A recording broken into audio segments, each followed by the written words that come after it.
Hi guys, I've gotten behind on my Man Book of 2017 series, so today I have a review for you on a book that I read a while ago and that made it to the shortlist, Autumn by Ali Smith. But first, I'm going to talk a little about why I love Ali Smith's books in general, because I think it's helpful for you guys to know where I'm coming from with this author. So I used to be really intimidated by untraditional books. I wanted good characters, good plot, and good writing, and I didn't want to have to deal with experimental bullshit. And I still love when a book has those solid basics, and I think that they're hard to do well. But Ali Smith was really the gateway author for me when it came to unconventional contemporary fiction. Her writing is fantastic, but she doesn't focus on plot or characters. She just doesn't. I'll talk later about the kinds of things she does focus on. But when I read my first book of hers, The Accidental, it was a revelation to me. Before that, when it came to reading, I valued emotional connection over everything else. And then I fell violently in love with The Accidental and couldn't figure out why, because it wasn't like I cared about those characters.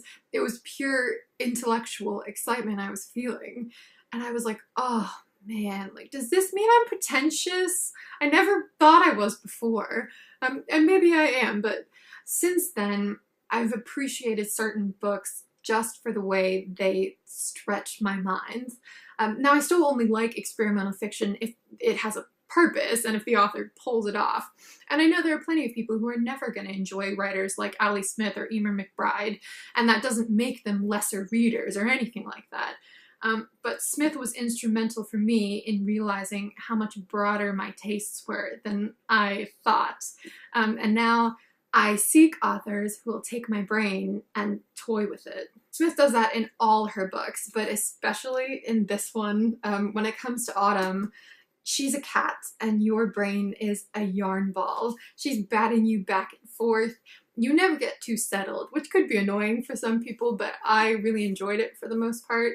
This loosely follows two British neighbors, a 32-year-old woman named Elizabeth and a 100-year-old man named Daniel. And as you've probably heard, it's in part a meditation on Brexit. The latest parts of the novel take place in the autumn of 2016 and mention the referendum, although time is non-linear, and as usual, Smith's style is very stream of consciousness, more so in some parts than in others. Often there's cynicism when it comes to writers capitalizing on current events, for a lot of reasons, but Ali Smith is especially suited to representing and responding to the present.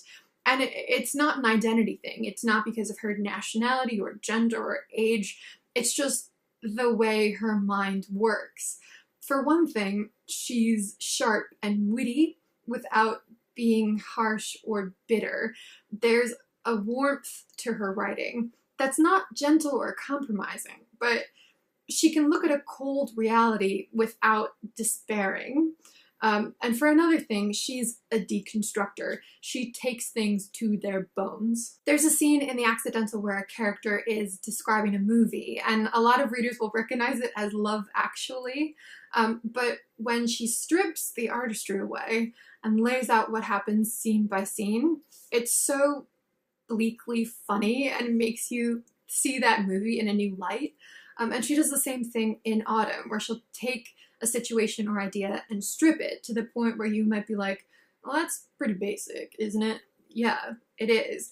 In all her work, Smith is fascinated by the basic things we take for granted. She wants to re-examine our foundational world assumptions.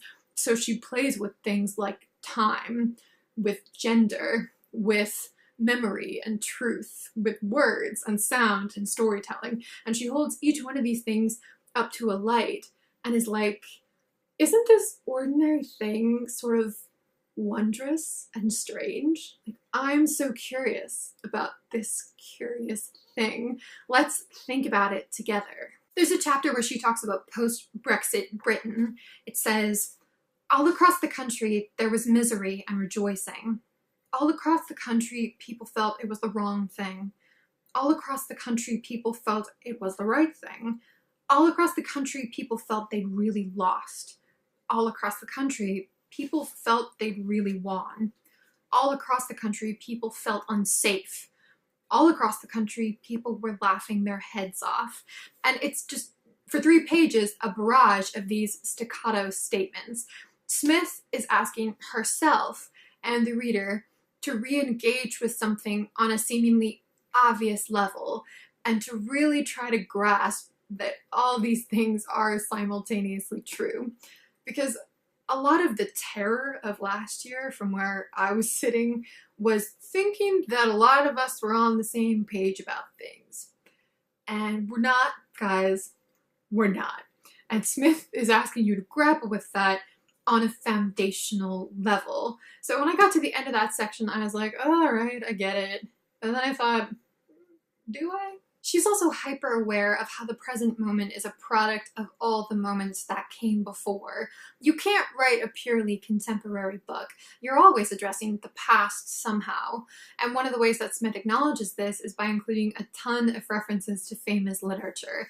In the first few pages alone, she nods to A Tale of Two Cities, Things Fall Apart, Robinson Crusoe, the Book of Genesis, and more.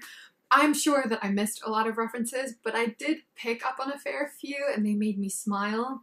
And Smith is bringing up all these works to say, like, look at how many of us have been asking these same questions through stories. My book exists on a continuum, and my idea of storytelling has been shaped by everything I've ever read. But there's room for more.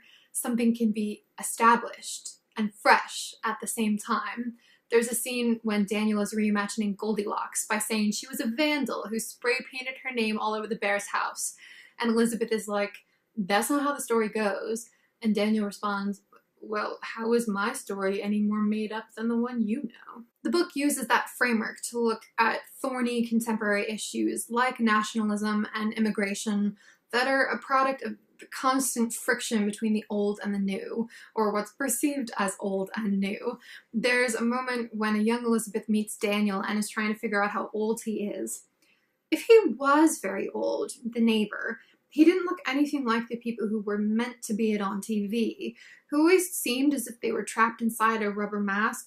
When they were trapped inside that skin, the eyes of people, at least the people in all the films and comedy programs, looked desperate.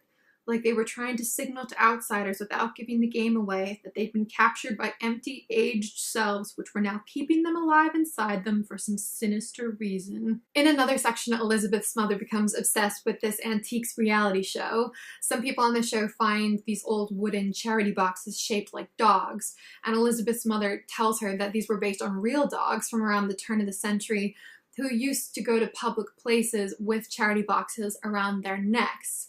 And when these dogs died, sometimes taxidermists stuffed them and placed them with their boxes in the places where they used to wander when they were alive. These scenes are subtle ways of thinking about nations. What can happen when the old forcibly subsumes the new, or when a society holds on to the wrong parts of the past, when you freeze something to say, this is how it's always been and how it always should be.